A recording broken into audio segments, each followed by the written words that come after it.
A decorated FBI hero gets pushed out of the bureau.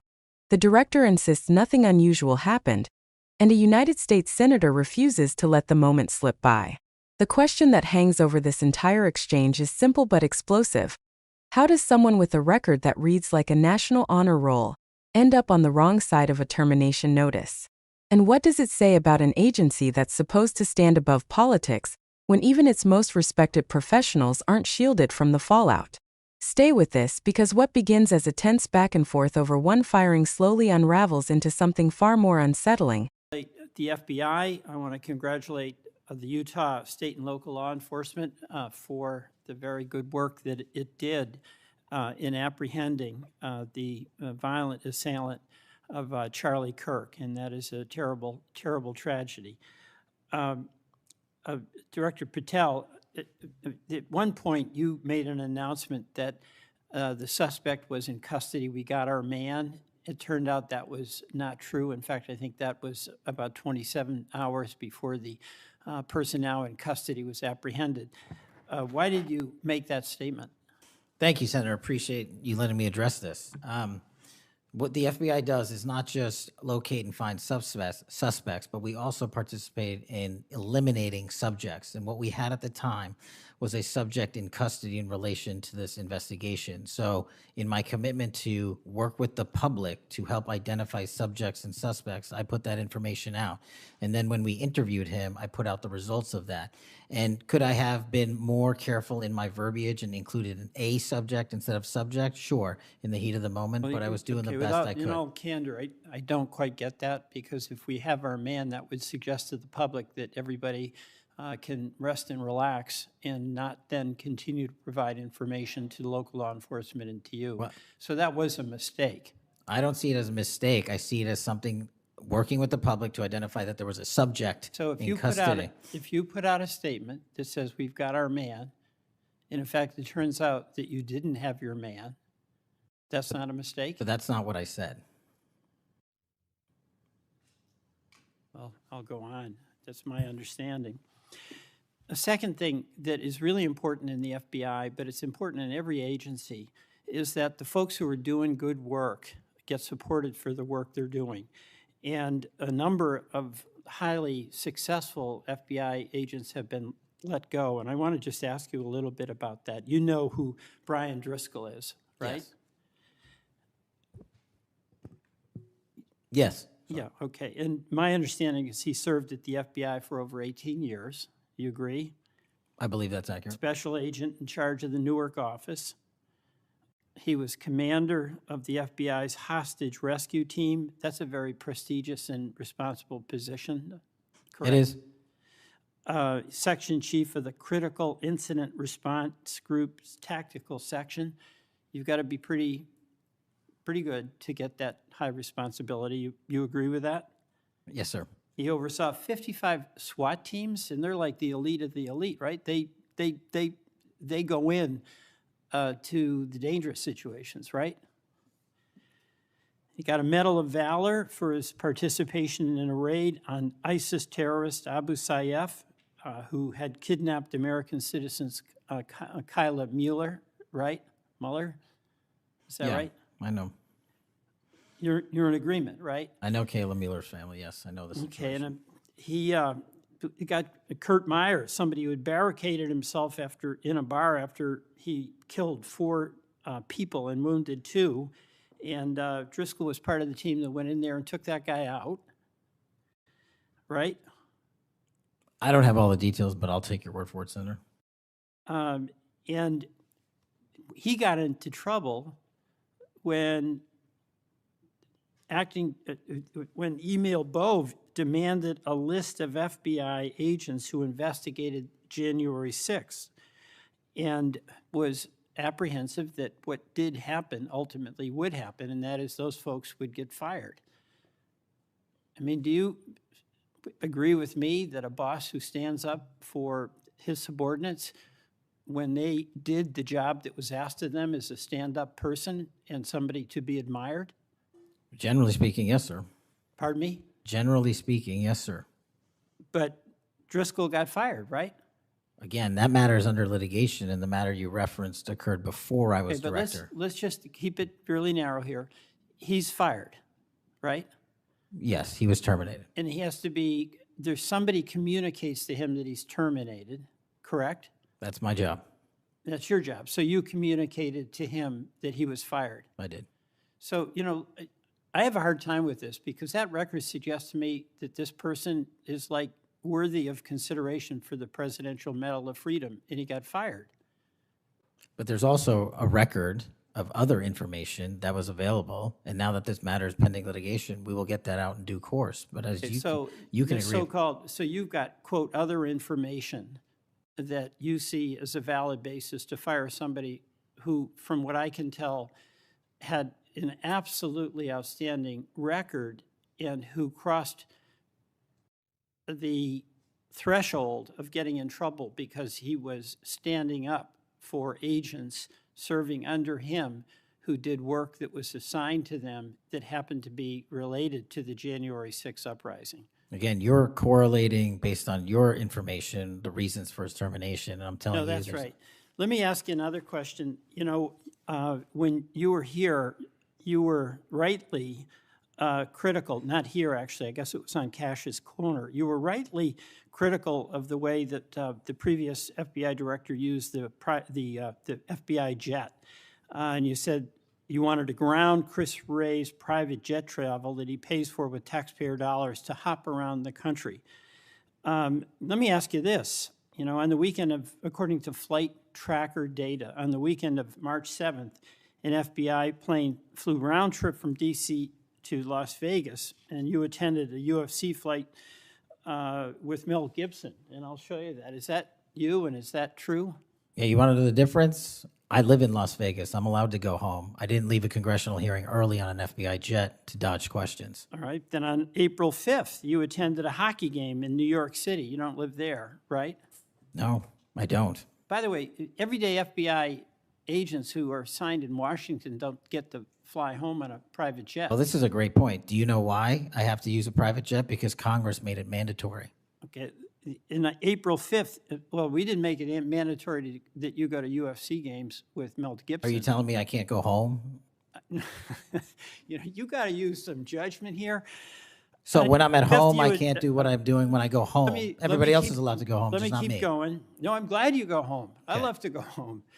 But I don't go home on a private jet. On April 5th, They're not mandated to do so. You attended a hockey game in New York City with Wayne Gretzky, and Flight Tracker says the FBI jet took you to and from New York City, where you don't live, right? That's correct. And on April 12th, on the following weekend, you attended a UFC fight in Miami, also on the FBI jet, right? That's correct. So what's the cost to the taxpayer for those 3 flights? But I pay the commercial equivalent per the regs and the law. And so just so you know, when you are comparing me I to just asked prior what directors, I asked. A portrait of an institution under pressure, wobbling at the exact moment it needs to be steady. The turning point in this hearing came long before the firing was mentioned. It started with a single phrase. 4 words delivered by Director Patel during the hunt for the man responsible for the violent assault on Charlie Kirk. He announced confidently, "We got our man." To the average viewer, that sounds final. Case closed. The community can relax because the danger is gone. Except it wasn't true. The actual suspect wasn't apprehended until more than a full day later. Patel defended the phrasing as a heat-of-the-moment communication meant to encourage cooperation. But when Senator Welch pressed him, the tension in the room shifted. Because this wasn't just a wording dispute.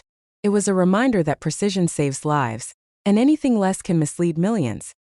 Imagine being a local resident following updates closely, wondering whether it was safe to go outside or whether the perpetrator was still out there.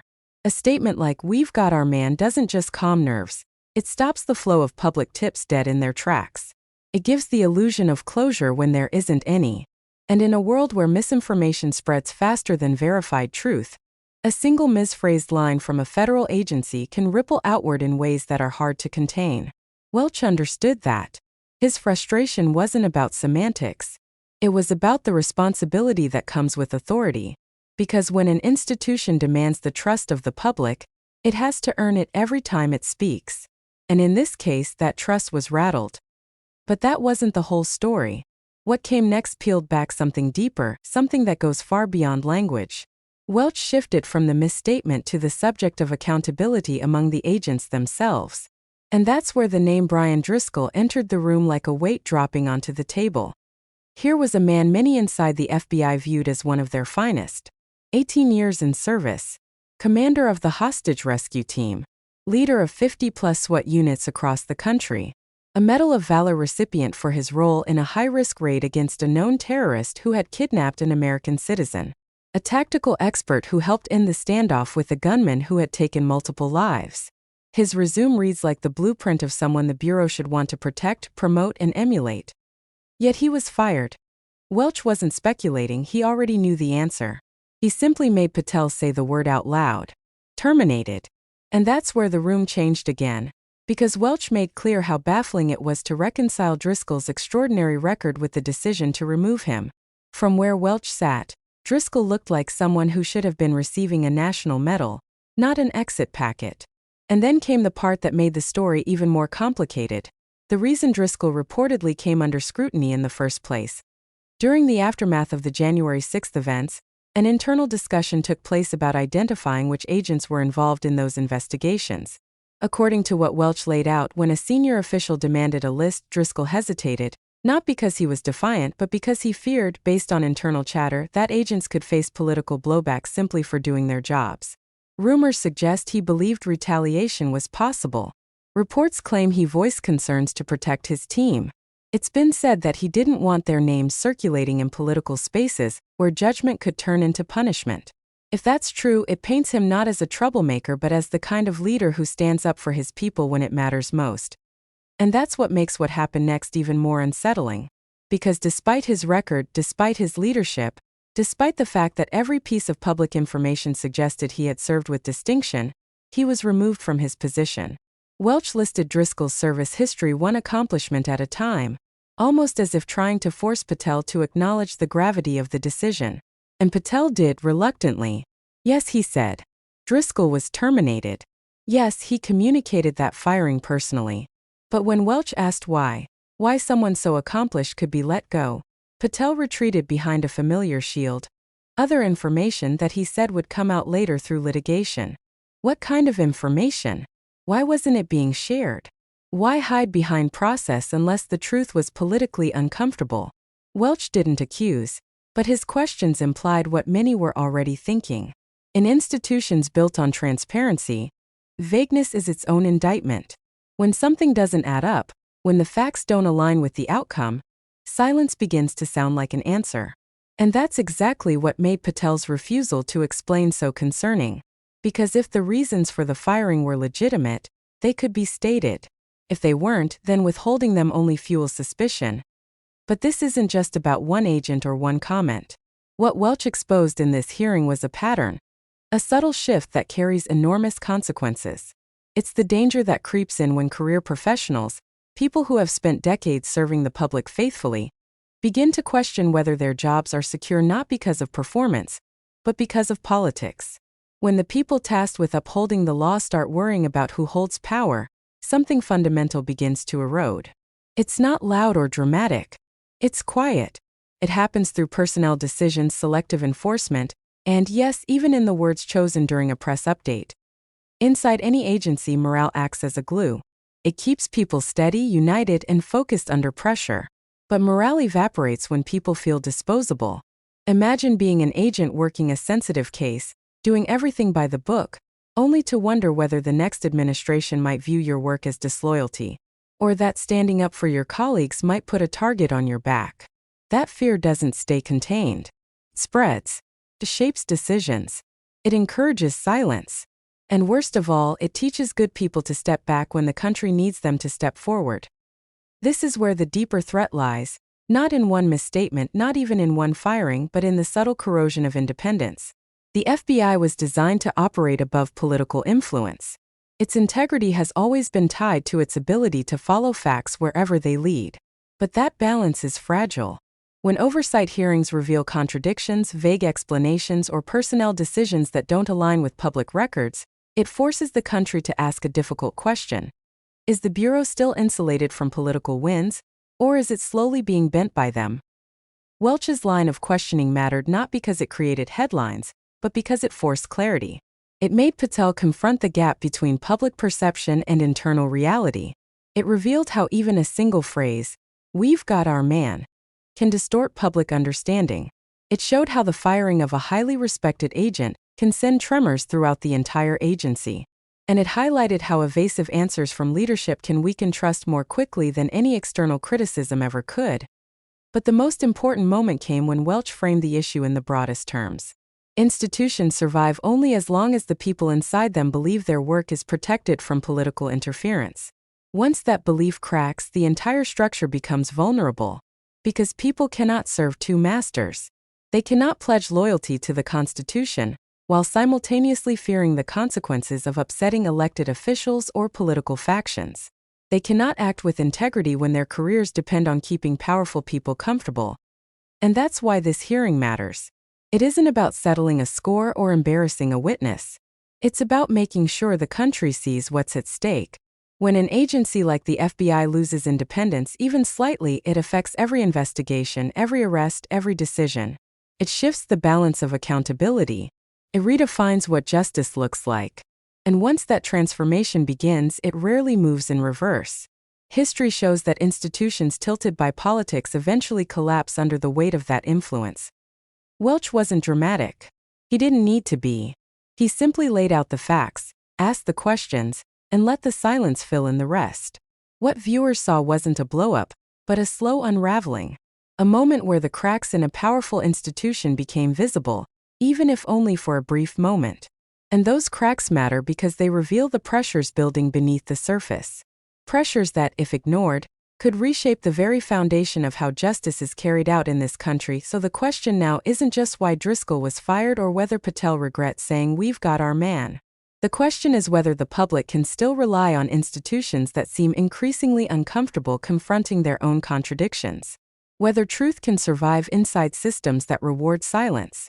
And whether the people who serve the country can do their jobs without fearing the consequences of honesty. If you found this breakdown important, if you want more deep dive analysis that exposes what really happens behind the polished statements and press releases, make sure you subscribe, hit the like button, and share this video so more people can stay informed. This conversation is just beginning, and you deserve to see every piece of it.